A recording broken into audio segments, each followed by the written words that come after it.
Alors, nouvel exemple d'application de la méthode de la réaction prépondérante au calcul du pH d'une solution d'ammoniac. Alors, même topo, on repart de notre diagramme, on fait l'inventaire des espèces présentes. Alors, il faut savoir que l'ammoniac, c'est un composé gazeux qui se dissout très bien dans l'eau et qui, pour le coup, reste intègre une fois qu'il passe à l'état dissous. Donc, si je fais l'inventaire,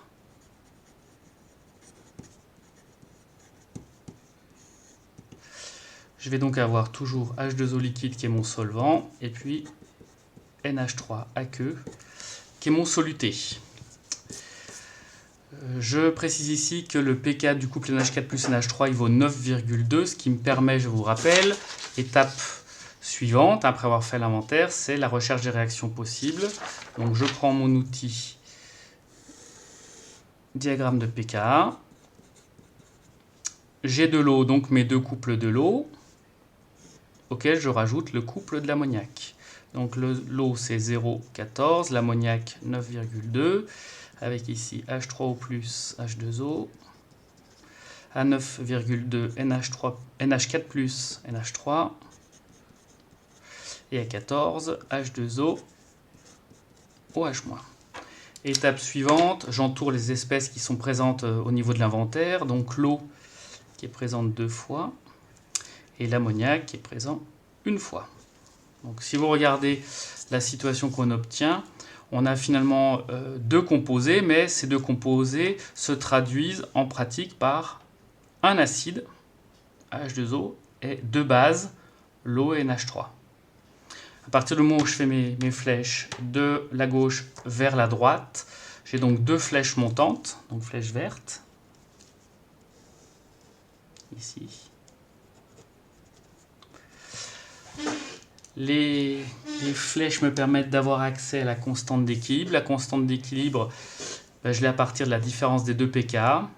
Ici, la flèche étant montante, j'aurai donc une puissance de 10 négative. Donc 10-14 pour l'autoprotolyse de l'eau. Et puis là, la différence entre 14 et 9,2, ça fait 4,8. Donc 10 puissance moins 4,8. Donc je peux en déduire que la réaction prépondérante, puisque c'est celle qui a la constante la plus élevée, se traduit par celle qui a la flèche verte la plus courte. Donc NH3 aqueux qui réagit avec H2O liquide.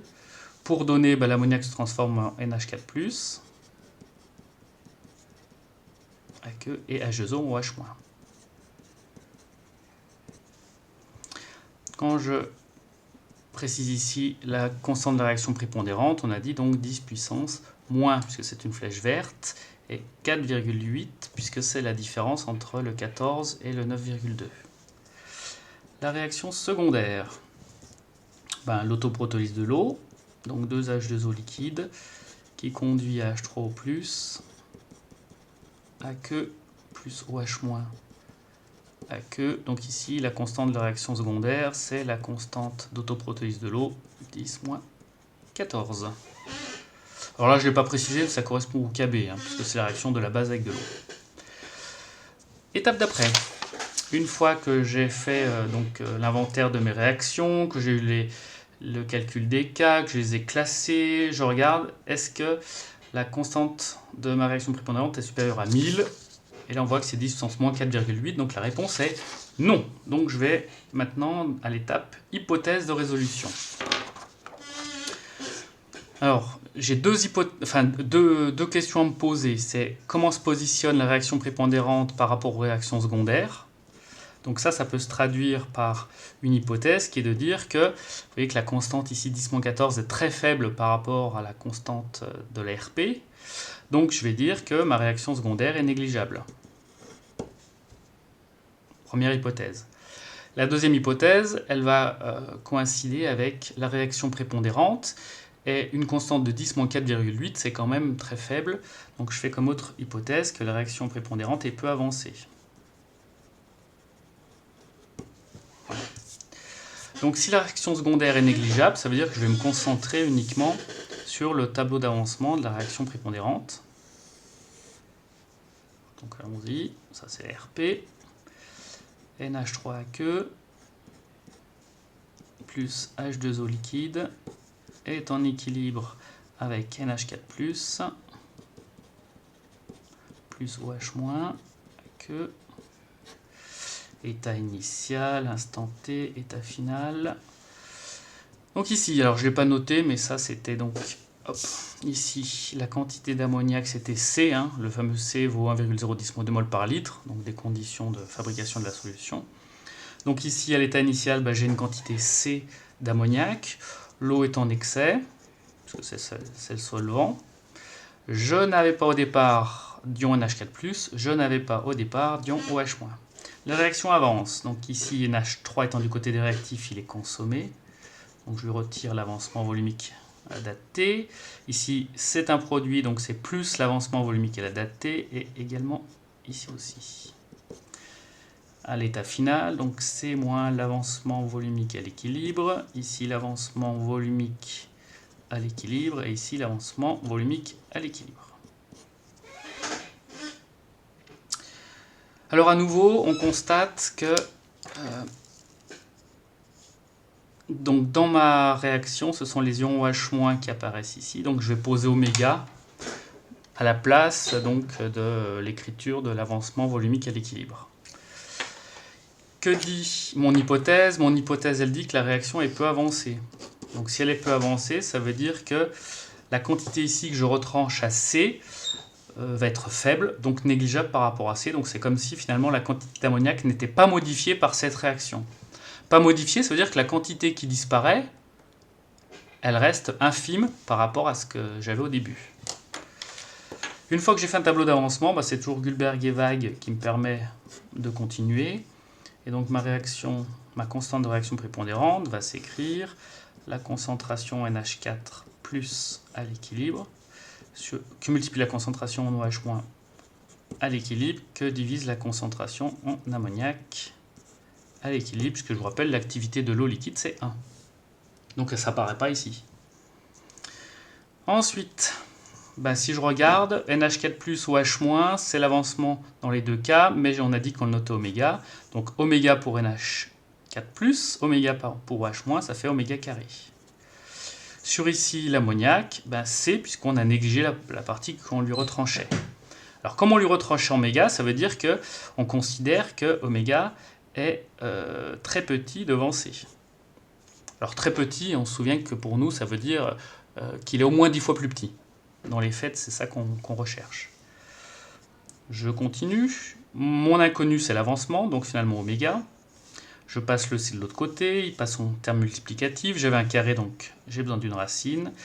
Et donc, la concentration en ion OH-, c'est-à-dire oméga, est égale à racine carrée de KRP par C. Je peux faire l'application numérique. Oméga est égal. Donc racine de 10 puissance moins 4,8 que multiplie la concentration 1, 10, moins 2. Je trouve 3,98 à 3 chiffres significatifs, 10 moins 4 mol par litre. Alors le problème, c'est que pour le pH, moi il me faut la concentration en ion H3+. Or, on se souvient que l'autoprotolyse de l'eau, KE, c'est la concentration H3+ à l'équilibre, que multiplie la concentration en OH- à l'équilibre. Alors de la même façon que la concentration en OH- à l'équilibre, on le note oméga, la concentration en H3+ à l'équilibre, on va le noter H, petit h.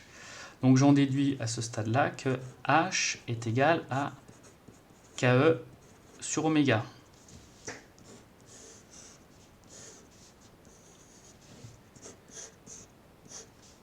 Si je fais l'application numérique, j'en déduis que H est égal, donc si je prends 10 moins 14 et que je le divise par ce que j'ai obtenu, ça fait 2,51 10 moins 11 mol par litre. Et donc pour le pH, donc comme le pH à l'équilibre, c'est moins logarithme décimal de la concentration en H3+, c'est-à-dire de H. J'ai comme une application numérique que le pH à l'équilibre est égal à moins log décimal de ce truc-là, moins log, ça, ce qui fait 10,6. Alors là encore, si je veux être cohérent, c'est 10,60, puisque j'avais deux chiffres significatifs sur C. Donc, deux chiffres après la virgule. Ah oui, d'ailleurs, tiens, là j'ai fait une erreur. Je devrais écrire, en termes de chiffres significatifs, que deux chiffres ici. Donc là, ça devrait me faire 4,0 et là 2,5. Et donc 10,60 pour le pH. Alors on se souvient que ce n'est pas terminé, puisque maintenant je dois vérifier mes hypothèses.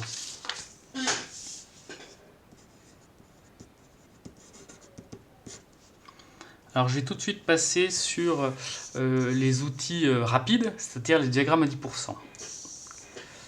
Hypothèse numéro 1, la réaction secondaire est négligeable. Qu'est-ce que c'est que la réaction secondaire? C'est l'autoprotolyse de l'eau. Quand est-ce que l'autoprotolyse de l'eau est négligeable? On a vu dans l'exercice précédent, elle est négligeable à partir du moment où, pour les solutions acides, le pH est inférieur à 6,5, et pour les solutions basiques, si le pH est supérieur à 7,5. Donc là, ici, je vous rappelle, on a mis de l'ammoniac. L'ammoniac est une base, donc on obtient un pH supérieur à 7. Donc ici, le pH à l'équilibre est égal à 10,60. C'est bien supérieur ou égal à 7,5. Donc, la première hypothèse qui était la négligeabilité de l'autoprotolyse de l'eau est bien vérifiée de cette manière-là. Même chose pour la deuxième. Alors, qu'est-ce que me dit ma deuxième? J'ai dit qu'elle était peu avancée. Peu avancée, ça veut dire quoi? Ça veut dire que j'ai une très faible quantité d'ammoniac, ici, qui devient NH4+. Ça veut dire quoi? Ça veut dire qu'un NH4+, est négligeable par rapport à NH3.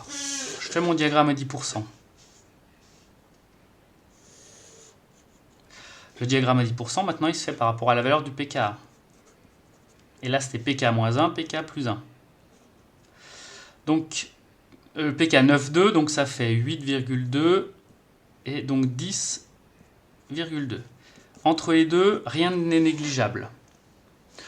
Au-delà, ici, c'est NH4+, la forme acide qui est négligeable. Et avant, c'est NH3 qui est négligeable. Moi, souvenez-vous, je voudrais que la quantité de NH4+ soit négligeable par rapport à celle de NH3, puisque cette réaction est peu avancée. Donc ça veut dire que je dois être au-delà de pK+1. Et donc je vais écrire le pH à l'équilibre, il vaut 10,60, ça c'est le résultat de mon calcul, et ce résultat est bien supérieur ou égal à pK+1, qui lui vaut 9,2 plus 1, c'est-à-dire 10,2. Et donc là, j'ai vérifié mon hypothèse, ça fonctionne.